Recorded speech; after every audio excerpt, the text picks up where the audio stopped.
Mi tío me expuso delante de toda la familia. Colgué el teléfono en silencio. 2 días después, seguía furioso en el mercado.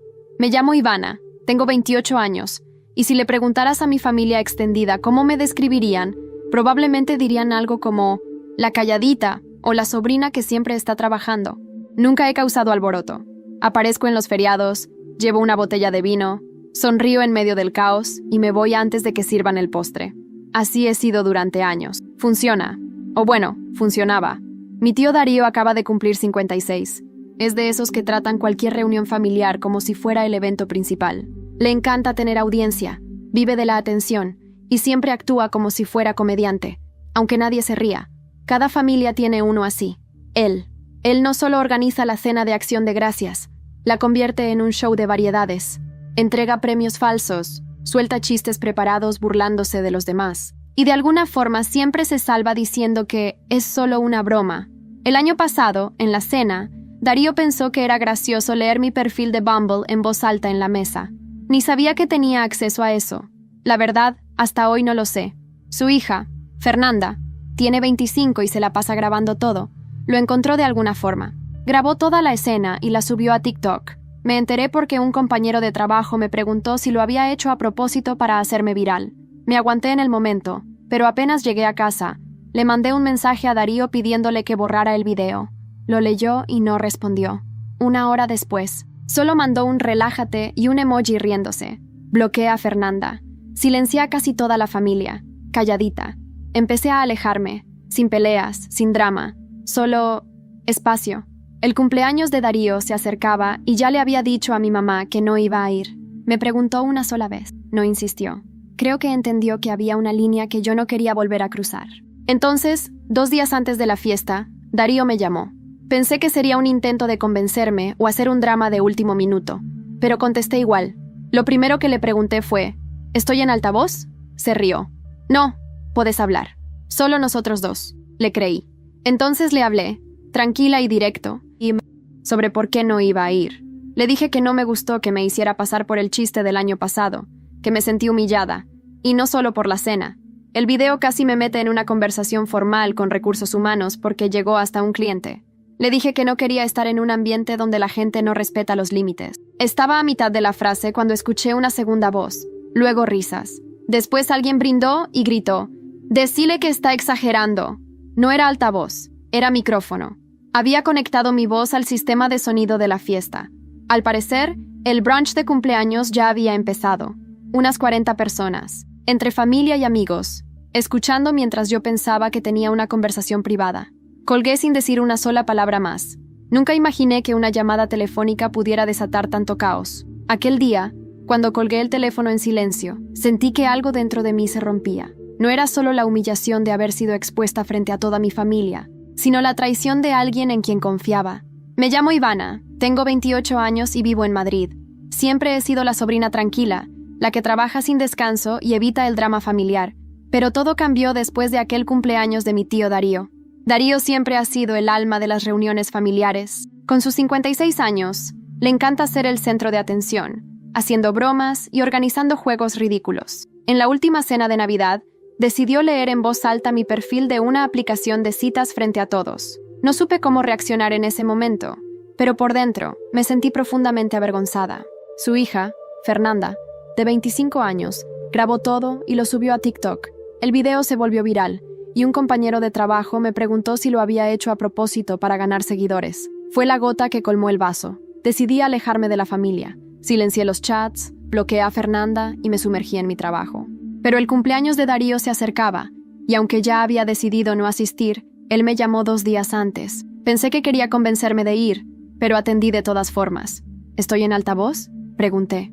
No, puedes hablar, respondió con su típica risa. Confié en él y le expliqué con calma por qué no asistiría. Le hablé de cómo me sentí humillada y de las consecuencias que tuvo el video en mi vida profesional. Estaba en medio de mi explicación cuando escuché risas y una voz que gritó, «Dile que está exagerando». No estaba en altavoz. Había conectado mi llamada al sistema de sonido de la fiesta. Todos escucharon mi confesión. Colgué sin decir una palabra. Me sentí traicionada, expuesta y ridiculizada. Pero en lugar de llorar, decidí que era hora de tomar el control. Pasaron los días, y mientras la familia seguía con sus vidas, yo comencé a planear. Recordé que en la casa de mi abuela, en Toledo, había guardado algunas cosas personales. Decidí ir allí, buscando algo de consuelo. Al llegar, encontré una caja con cartas, fotos y un diario antiguo. Al leerlo, descubrí secretos familiares que nunca imaginé. Asuntos financieros turbios, traiciones y mentiras que involucraban directamente a Darío. Fue entonces cuando supe que tenía en mis manos la herramienta perfecta para vengarme. No sería una venganza impulsiva, sino calculada y precisa. Iba a exponer a Darío y a todos los que se burlaron de mí, utilizando sus propios secretos en su contra. Pero necesitaba aliados, y sabía exactamente por dónde empezar. Volver a la casa de mi abuela en Toledo fue como abrir una herida que nunca cicatrizó del todo. Aquel lugar tenía el olor del pasado, de los domingos de cocido madrileño, del sonido de la radio antigua y de los silencios pesados en la sobremesa. Cuando encontré la caja escondida en la alacena tras la chimenea, lo supe de inmediato. No era una caja cualquiera. Estaba llena de recuerdos que nadie debía ver. Cartas con letras temblorosas, fotografías descoloridas, un par de cintas VHS con etiquetas borrosas. Lo primero que leí fue una carta de mi abuela dirigida a mi niña, claramente para mí.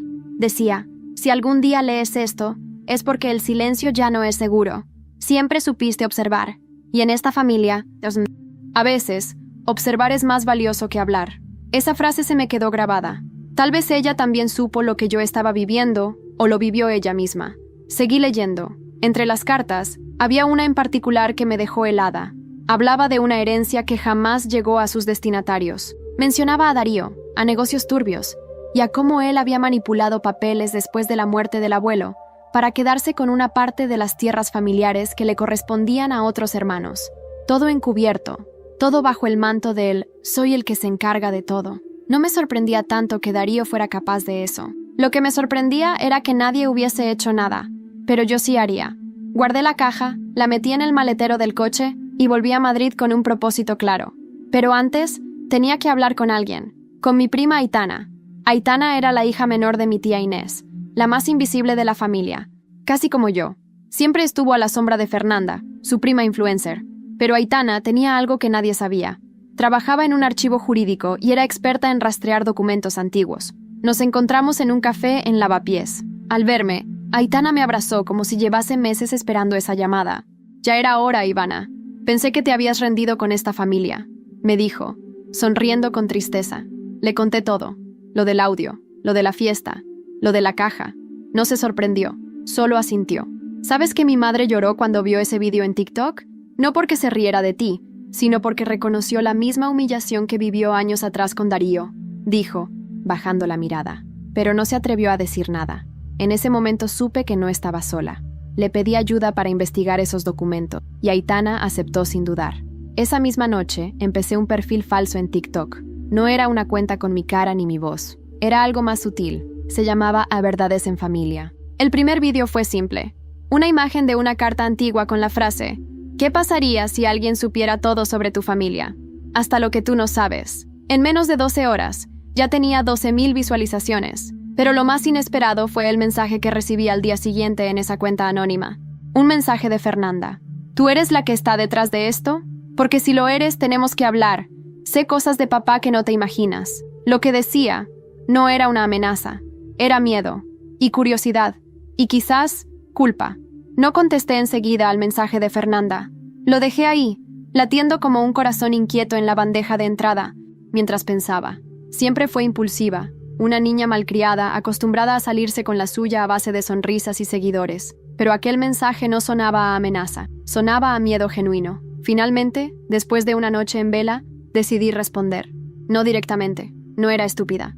¿De qué crees que sé cosas? Le escribí, manteniendo el anonimato. Ella tardó en responder, como si estuviera sopesando cada palabra.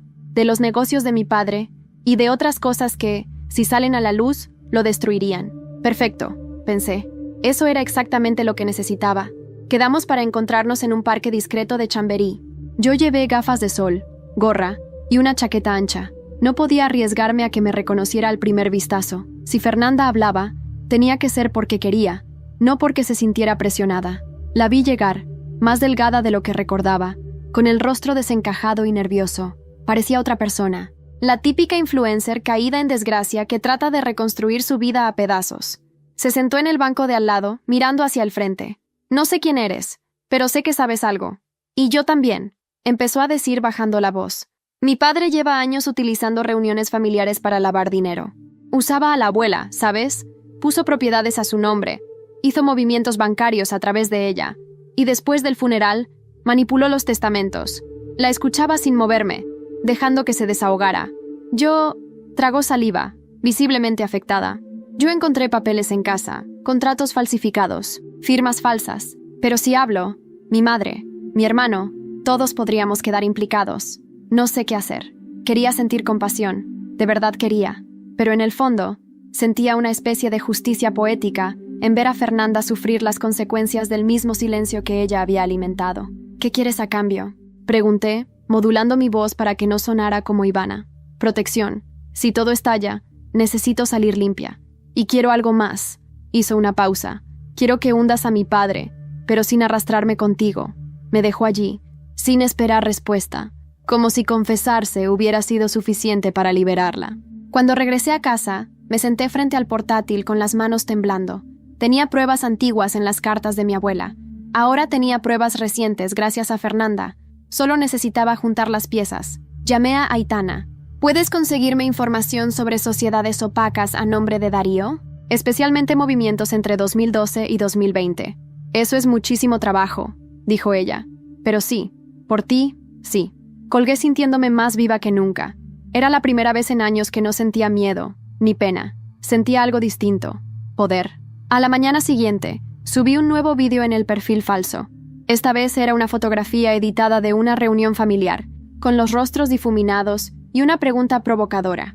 ¿Qué esconden detrás de sus sonrisas? El vídeo explotó en visitas, más de 100,000 en 3 horas. Los comentarios estallaban. ¿Quiénes son? Queremos más. Saca los trapos sucios. Y entonces, entre los comentarios, apareció uno que me heló la sangre. Un usuario anónimo escribió: No eres la única que sabe. Y nosotros tampoco olvidamos. Me quedé mirando ese comentario una eternidad. No eres la única que sabe. Y nosotros tampoco olvidamos. Lo releí al menos 5 veces, cada palabra clavándose en mi pecho como un alfiler. Hasta ese momento, yo pensaba que tenía el control, que el juego era entre Darío y yo. Pero había más jugadores, y no todos querían que se destapara la verdad. Le hice captura al comentario y se lo mandé a Aitana con un simple mensaje: Tenemos compañía. Ella me llamó de inmediato. ¿Tú también lo viste?, me preguntó sin rodeos. He estado cruzando información. Darío no actuaba solo. Hay al menos 2 nombres vinculados a él en varias sociedades fantasma. Uno es Arturo Lledó, un notario jubilado de Cuenca. El otro es más complicado. ¿Quién?, pregunté, ya sabiendo que no me gustaría la respuesta. Tu madre. Sentí como si me hubieran golpeado en el estómago. Tuve que sentarme. No podía ser. Mi madre, siempre tan silenciosa, tan ausente, ¿había sido parte de esto? Eso no tiene sentido, murmuré. Ella no hablaba con Darío desde hace años. Justamente por eso, Ivana. Creo que no habla con él porque sabe demasiado. Pasé esa noche sin dormir, mirando una y otra vez las cartas, los contratos, todo.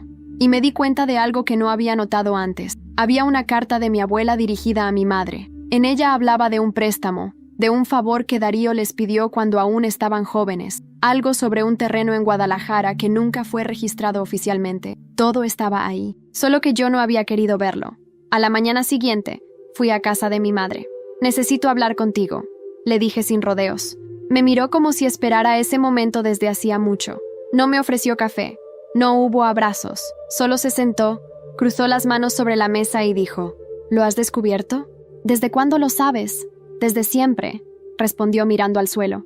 Tu abuela intentó protegernos a todos, pero Darío no aceptaba un no por respuesta. Cuando tu padre murió, él vino con su discurso de la familia primero, y nos hundió en un agujero que nunca pudimos salir. ¿Y por qué nunca dijiste nada? ¿Por qué me dejaste sola con esa gente? Porque tú eras la única con suficiente distancia para hacerlo diferente. Todos estamos contaminados, Ivana, pero tú no. Me levanté de la mesa, furiosa y confundida. No quería que mi madre me usara como redención, pero sus palabras me resonaron todo el día. Todos estamos contaminados, pero tú no. Esa misma noche, recibí un correo electrónico desde una cuenta desconocida. El asunto decía simplemente: grabación original, diciembre. Lo abrí. Era un vídeo, casero, antiguo, grabado con una cámara de mano. Mostraba una cena familiar, pero no una cualquiera. Era de una Navidad en la que yo tenía quizás 12 o 13 años. En él se veía claramente a Darío y a Arturo. Lledó firmando unos papeles en el despacho de mi abuelo, riendo, brindando, y al fondo, entre sombras, mi madre. La prueba que me faltaba. El momento exacto donde todo comenzó. Pero eso no fue lo peor. Al final del vídeo, alguien giraba la cámara hacia sí mismo. Era un chico joven, Rubén, el hijo mayor de mi tío Javier. Había muerto hace años, en un accidente de coche. O al menos, eso nos habían dicho. En el vídeo, Rubén decía, si esto alguna vez sale a la luz, que sepan que no fue un accidente. Y que yo no me callé. Reproduje ese vídeo tantas veces que terminé sabiendo cada palabra de memoria. La voz de Rubén, esa voz temblorosa, joven, cargada de una tensión que yo jamás le conocí. No era el Rubén que recordaba en las barbacoas, haciendo imitaciones tontas con los primos. No, esa mirada a cámara era la de alguien que sabía demasiado, alguien asustado. Y entonces me golpeó. Rubén no murió en un simple accidente de coche. Y sí, llamé a Aitana, temblando. Tenemos que hablar, en persona. Nos encontramos esa misma noche en mi piso. Le enseñé el vídeo sin decir palabra. Lo vio entero sin interrumpirme. Cuando terminó, solo dijo, esto cambia todo. ¿Te das cuenta de que si esto sale, no solo hundimos a Darío? Es toda la estructura, toda la historia de esta familia. Por eso tiene que salir, respondí, decidida, pero de forma controlada. Me explicó que conocía a alguien en RTVE que trabajaba en documentales de investigación. Alguien discreto, con trayectoria limpia. Si queríamos que esta historia tuviera peso, tenía que salir como un relato audiovisual, con pruebas, testimonios, todo bien atado. Mientras tanto, mi perfil falso en TikTok explotaba. Casi 500,000 de seguidores. La gente empezaba a hacer teorías. Algunos creían que era un reality, otros que era parte de una serie de Netflix. Nadie imaginaba que era real. Pero Fernanda sí.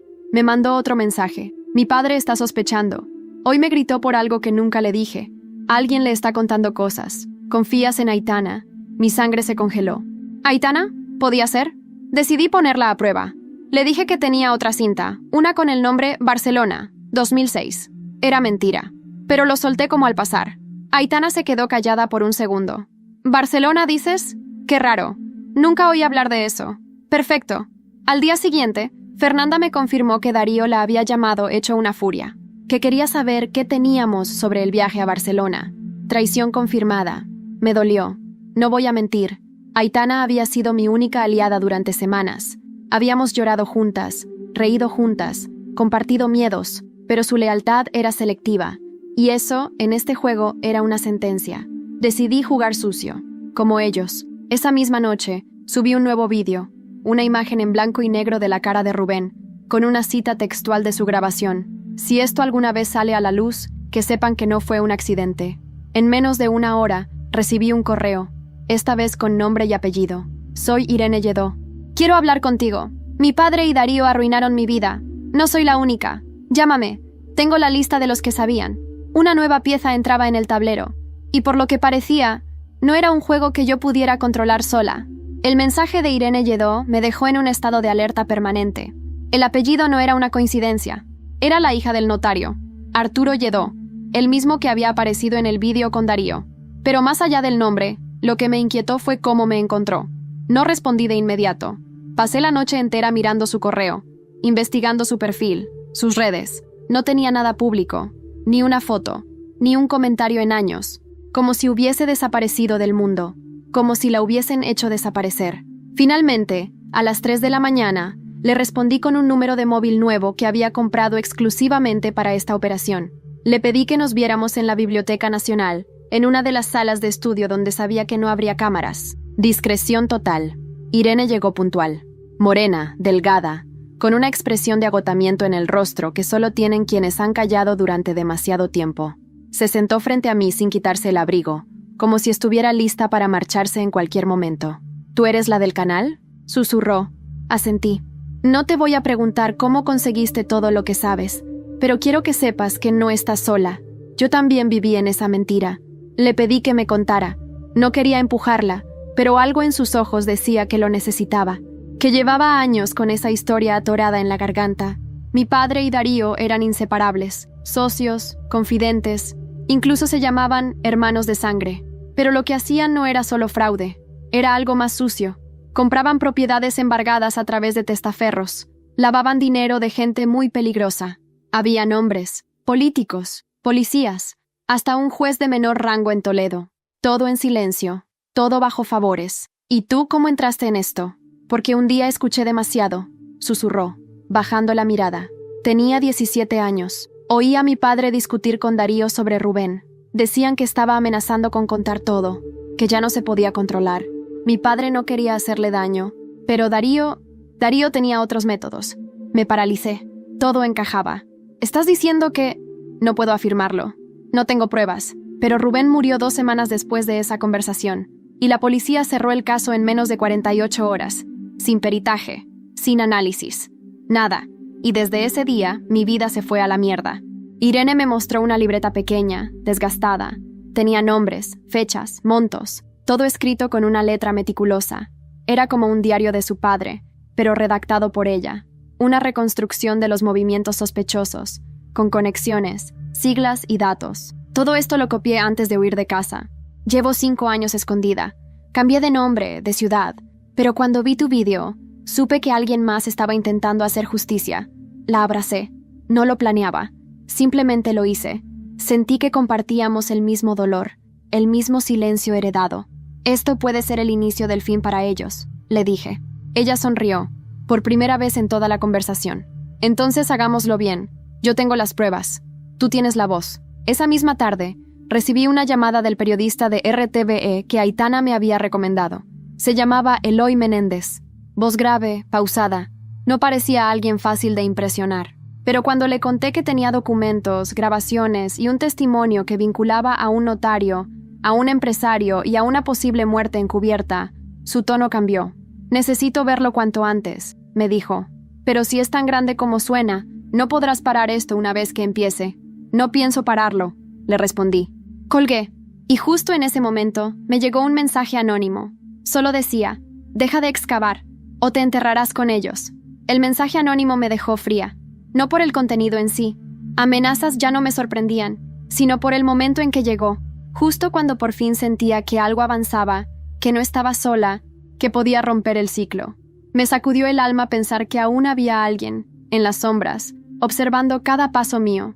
No se lo conté a nadie, ni a Irene, ni a Eloy, ni siquiera a Fernanda. Aitana, menos. Después de su traición, solo mantenía contacto para despistarla. La saludaba en el grupo familiar como si nada, mandaba mensajes vacíos, estaba jugando un doble juego, y eso empezaba a desgastarme. Llamé a Eloy y quedamos en su oficina en la sede de RTVE, en Prado del Rey. Fui con la caja original de mi abuela, las grabaciones, las fotos, la libreta de Irene, todo. Cuando puse los documentos sobre la mesa, él los fue revisando sin decir una palabra. Pasó páginas, leyó fragmentos, hizo notas. Al cabo de 1 hora, levantó la vista. Esto es más grande de lo que pensaba. Si esto sale, no solo cae Darío. Hay implicaciones judiciales. ¿Estás preparada para eso? Asentí, aunque no estaba segura. ¿Preparada? No. ¿Pero decidida? Sí. Y eso era suficiente. Decidimos estructurar el documental en 3 episodios. Yo no saldría en cámara, solo mi voz, distorsionada. Fernanda aceptó hablar bajo seudónimo. Irene también, pero pidió condiciones estrictas de seguridad. Aitana, bueno, de ella no esperaba ya nada. Mientras tanto en casa, mi madre comenzó a notar que algo cambiaba. Se volvió más callada. Me observaba con una mezcla de miedo y orgullo. Un día, mientras tomábamos un café, me preguntó, ¿lo vas a hacer público? Sí. Entonces cuida tu espalda, porque cuando tocas las raíces podridas, caen ramas que aún parecen vivas. No supe qué contestar. Días después, el perfil de TikTok alcanzó el 1.000.000 de seguidores. El último vídeo, una lectura de parte de la carta de Rubén, en voz baja y con fondo negro, rompió todos los récords. Comentarios de todo tipo, gente contando historias similares, otros pidiendo justicia, y, entre ellos, uno que me heló. Esto ya lo sabíamos, solo esperábamos que alguien lo dijera en voz alta. Bienvenida. El primer episodio del documental estaba por salir cuando recibí un paquete por correo, sin remitente. Dentro, una única hoja. En ella, impresa en letras grandes, una dirección. Calle del Río, 18, nave 3, Aranjuez. Nada más. Pensé en ignorarlo, pero algo en mí decía que tenía que ir. Fui sola, con un cuchillo de cocina escondido en el bolso. Por si acaso, la nave industrial estaba medio abandonada, con grafitis y cristales rotos. Dentro, un único coche aparcado, y junto a él, una figura encapuchada. ¿Ivana? Me tensé. No respondí. Soy Marcos, amigo de Rubén. Estuve con él la noche que murió. Mi corazón empezó a latir tan fuerte que creí que me iba a desmayar. Rubén no murió por accidente. Lo obligaron a conducir en estado crítico. Lo drogaron. Yo intenté ayudarle, pero cuando fui a buscarlo, ya era tarde. Me mostró una foto. Rubén y él, abrazados, sonrientes. Tenían 17 años. Parecían felices. Él dejó un USB conmigo. Me dijo, si me pasa algo, dáselo a alguien que tenga cojones para decir la verdad. Marcos me lo puso en la mano. Luego se alejó. Esa noche, al llegar a casa, lo conecté al portátil. Dentro había vídeos, capturas de pantalla, audios, conversaciones entre Darío, Arturo y Aitana. Aitana había estado en todo desde el principio. No era solo una traidora, era parte activa del encubrimiento. Y lo peor, su nombre aparecía en documentos firmados, el mismo año en que Rubén murió. No dormí esa noche. No podía. Aitana, mi aliada, mi cómplice, mi prima invisible, resultó ser un tentáculo más del monstruo que creía estar destruyendo. Durante semanas, ella había estado junto a mí, sosteniéndome, ayudándome a juntar las piezas, mientras tejía su propia red de mentiras. Los archivos en el USB de Rubén eran claros. Conversaciones grabadas entre Arturo Lledó y Darío en las que mencionaban una colaboradora interna que facilitaba accesos a archivos, modificaba registros y que cobraba su parte en silencio. Uno de los audios tenía su voz, sin duda. Mientras nadie haga preguntas, todo fluye. Y si alguien las hace, bueno, las respuestas se ajustan. Ese tono cínico, cómodo, casi arrogante, me revolvió el estómago. Pero había algo más, un vídeo grabado con móvil. Aitana y Rubén discutiendo en una cafetería. ¿Sabes que si hablas te van a aplastar?, le decía a ella, visiblemente nerviosa. ¿Y tú, vas a dejar que lo hagan? ¿Tú también vas a callar? Yo no tengo elección, susurró ella bajando la mirada. No todos nacimos para ser héroes, Rubén. El archivo tenía fecha, 2 días antes de su muerte. Lloré, de rabia, de asco, de impotencia, pero solo me permití una noche para sentir. Al día siguiente, envié todo a Eloy. Esto es dinamita, me dijo por teléfono. ¿Estás segura de incluirlo en el episodio final? Quiero que la gente lo vea todo, hasta lo que más duele. Sabía que publicarlo destruiría lo que quedaba de Aitana, pero también sabía que ella había tomado sus decisiones mucho antes que yo. El documental se estrenó un viernes, a las 21:00, hora de máxima audiencia. No había rostros, solo voces, no había nombres, solo hechos. La reacción fue inmediata. Tendencias en Twitter, portadas digitales, medios internacionales contactando. Pero el momento más inesperado llegó 1 hora después del estreno. Llamaron a mi puerta. Era Aitana, pálida, ojerosa, ojos hinchados. «Necesito hablar contigo», dijo casi sin voz. No le respondí, solo me aparté. Que pasara. Se sentó en el sofá como si llevara años sin hacerlo. Yo no me senté. Me quedé de pie. Le debía todas las palabras que no pude decir antes. Todo era verdad, admitió sin rodeos. Me ofrecieron dinero, accesos, poder, y lo tomé. Pensé que podría ayudar desde dentro, pero me atraparon. No supe salir. No, mentiste. A mí, a Rubén, a ti misma. Lo sé, dijo con lágrimas cayendo. Y no vengo a pedir perdón. Vengo a decirte algo que no sabes. Me quedé en silencio. Rubén, te amaba. Lo supe por cómo hablaba de ti. Siempre decía que eras la única en esa familia que veía con claridad. Por eso me mostró las pruebas. Por eso me las dejó. ¿Y qué hiciste? ¿Las escondiste? ¿Las vendiste? No, las guardé. Las enterré en casa de mis padres. Pero alguien las encontró antes que yo.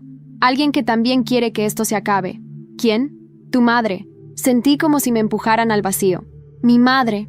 Ella te protegió más de lo que crees. Fue quien filtró la dirección de la nave. Quien movió hilos para que no se cerrara del todo el caso de Rubén. Ella también ha estado luchando. En su manera. No supe qué decir. Solo sabía que la rabia no era tan simple como antes. Que el dolor tenía demasiadas capas. Te dejo esto, dijo Aitana, dejando un sobre en la mesa. Es la última pieza. Lo que tu madre ha guardado por años. El archivo que nadie ha visto. Y se fue. Abrí el sobre. Dentro había una copia del testamento original de mi abuela. Uno que nunca llegó a los registros. Uno donde decía claramente: dejo la casa en Toledo a Ivana. porque solo ella entendió lo que el silencio oculta. Y en el reverso, una carta, escrita por mi madre. Nunca quise que cargaras con esto, pero ahora veo que fuiste la única capaz de soportarlo. Perdóname, esta historia es tuya, pero yo también quiero que la verdad viva, aunque me cueste el nombre, el respeto o la sangre. En ese instante, supe que ya no había marcha atrás. La casa de mi abuela en Toledo estaba exactamente igual que la última vez que estuve allí. Cada azulejo, cada mueble cubierto con sábanas, cada rincón cargado de recuerdos y silencios. Pero esta vez no venía a refugiarme del mundo. Venía a reconectarme con él, a mirar de frente a los fantasmas que antes evitaba. Me instalé sola, con apenas una maleta y la carpeta con el testamento original. Ese documento sellaba un ciclo. No solo legalmente, me convertía en propietaria legítima del único lugar en que alguna vez me sentí segura, sino emocionalmente. Era la confirmación de que yo no estaba loca, de que siempre había habido una razón para mi incomodidad con esa familia, para mi distancia, para mi silencio. Pasé días revisando cada rincón de la casa. En el desván encontré más cintas, una caja con recortes de periódico y un baúl con objetos personales que mi abuela había guardado con meticulosidad. Cartas sin enviar, fotos rotas y un libro de recetas escrito a mano con comentarios al margen del tipo: Darío nunca quiso esto para Nochebuena, pero a tu madre le encantaba. Lloré, mucho, en silencio, como siempre, pero esta vez no era un llanto de impotencia, era un duelo, por Rubén, por mí, por todas las veces que callé para no incomodar, por todas las Ivanas que creyeron que su voz no importaba. Aitana me llamó, no respondí. Eloy me escribió: la fiscalía ha abierto una investigación. Han visto el documental. Van a citarte. Fernanda me envió un mensaje de voz. Solo dijo: gracias, por devolverme algo que nunca pensé que tendría. Dignidad. Mi madre no dijo nada, pero una mañana encontré una nota en la puerta de la casa. No había timbre, solo el papel, doblado con cuidado. Era su letra. Volví. Estoy lista para hablar, cuando quieras. La volví a ver en un café en el centro de Toledo. Estaba más delgada, más frágil, pero sus ojos, esos ojos que durante años me esquivaban, ahora me miraban con una mezcla de orgullo y vergüenza. Tú abriste una puerta, me dijo, y yo pasé toda mi vida cerrándola con candados. ¿Por qué nunca me dijiste nada? Porque eras mi hija, y porque el miedo es más fuerte que el amor, a veces. Le tomé la mano. No necesitábamos más palabras. Esa misma noche, me llamaron de RTVE. El documental había sido nominado a un Premio Nacional de Periodismo. La historia se había convertido en símbolo de una nueva generación que no calla, que expone, que rompe cadenas. Y con eso, llegó lo inevitable. La detención de Darío. Fue un sábado por la tarde. Imágenes de él esposado, saliendo de su casa en Majadahonda, inundaron las redes. Fernanda grabó un vídeo llorando. No pidió perdón. Solo dijo: mi padre no es el hombre que ustedes conocían, pero es el hombre que yo temía. A los pocos días, Arturo Lledó fue arrestado también. Irene testificó, valiente, firme. Su voz no tembló ni una sola vez. Y finalmente, la noticia que me hizo quedarme sin aire. Se reabre el caso de Rubén Aranda. Nuevas pruebas apuntan a un encubrimiento deliberado. La familia será citada. Rubén, por fin, fui al cementerio. No lo había hecho en años. Me arrodillé frente a su tumba. De la chaqueta, saqué una de sus cartas, la que me dejó Irene. La leí en voz alta. Lo logré, Rubén. No como esperabas, pero lo logré. Ya no estoy sola. Ya no nos callan. Una mariposa blanca pasó volando, lenta, como flotando en un sueño. Sonreí. Pero entonces, al regresar a casa, encontré la puerta entreabierta y una nota sobre la mesa. Aún no has terminado. No todos están en el suelo, y algunos acaban de despertar. La nota sobre la mesa fue la última amenaza que recibí, o, mejor dicho, el último intento desesperado de una sombra que ya no tenía fuerza. No me asustó, ni un poco. Solo me hizo sentarme en el sofá, mirar a mi alrededor y respirar, profundamente. La casa ya no era un lugar de recuerdos dolorosos. Ahora era un refugio, un espacio conquistado, un símbolo. En las semanas siguientes, la justicia hizo lo suyo. No fue perfecta, nunca lo es, pero fue suficiente. Darío fue condenado a 8 años de prisión por fraude fiscal, blanqueo de capitales y obstrucción a la justicia. No fue juzgado directamente por la muerte de Rubén, pero la reapertura del caso lo dejó expuesto como uno de los principales encubridores. Nadie de la familia fue a visitarlo, ni siquiera Fernanda. Arturo Lledó aceptó un trato con la fiscalía, testificó contra Darío, entregó documentos sellados e implicó a varios nombres del entorno político. Fue condenado a 5 años, con reducción de pena por colaboración. Su hija Irene, tras su declaración, desapareció del ojo público. Me envió un último mensaje. Gracias por liberar a mi padre de su poder. Ahora, por fin, puede pagar por lo que hizo, no por lo que Darío le ordenó. Aitana fue acusada de encubrimiento y falsificación de documentos, pero logró un acuerdo. Testificó también. Su rostro apareció brevemente en televisión, pero no quiso entrevistas. Me escribió una sola vez. Nunca fui una heroína, pero tú sí. Y Rubén estaría orgulloso. Nunca respondí. Fernanda cambió. De verdad. Cerró todas sus redes. Empezó un blog sobre salud mental y toxicidad familiar. Recibí una carta suya, manuscrita. La primera vez que te vi fue en una reunión de Navidad, cuando tenía 12 años. Te vi en un rincón, leyendo. Yo quería ser como tú, silenciosa, inmune. Después crecí y aprendí a reírme para encajar, pero ahora entiendo que la verdadera fortaleza era tu silencio. Gracias por romperlo. Mi madre fue citada a declarar, pero no fue procesada. La fiscalía entendió que su papel fue mínimo y que ayudó a desenmascarar la red. Desde entonces, viene a Toledo cada semana. Hablamos poco, pero mirarnos ya no duele. El documental ganó el premio. Yo no fui a la ceremonia. No necesitaba más exposición. Ya había dicho todo lo que tenía que decir. Con el dinero del premio, convertí la casa en algo más. Un espacio para mujeres que han sido silenciadas. Lo llamé la Casa de las Voces. Talleres de escritura, terapia, círculos de lectura. Un refugio para las que han tenido que callar demasiado tiempo. Cada pared tiene frases de mujeres que se atrevieron a hablar. En la entrada, una de mi abuela. El silencio protege, pero también encarcela. Habla, aunque tiemble la voz. Rubén tiene una habitación en esa casa. No su nombre, pero sí su legado. Una sala de cine donde proyectamos documentales sobre injusticias olvidadas. Su carta, enmarcada, está ahí. Y yo ya no soy la sobrina que trabaja mucho. Soy Ivana. Y un día, sentada en el porche, escuchando a una joven leer un poema que escribió sobre su padre abusivo, sentí algo que no había sentido en años. Paz. El pasado no se borra, no se olvida, pero se puede transformar. Y cuando alguien me pregunta si alguna vez tuve miedo de hacer todo esto sola, les digo lo mismo. No estaba sola. Estaban conmigo todas las voces que nunca fueron escuchadas. Y entonces sonrío, porque por fin, todos los que alguna vez rieron, ahora escuchan, y algunos aún tiemblan.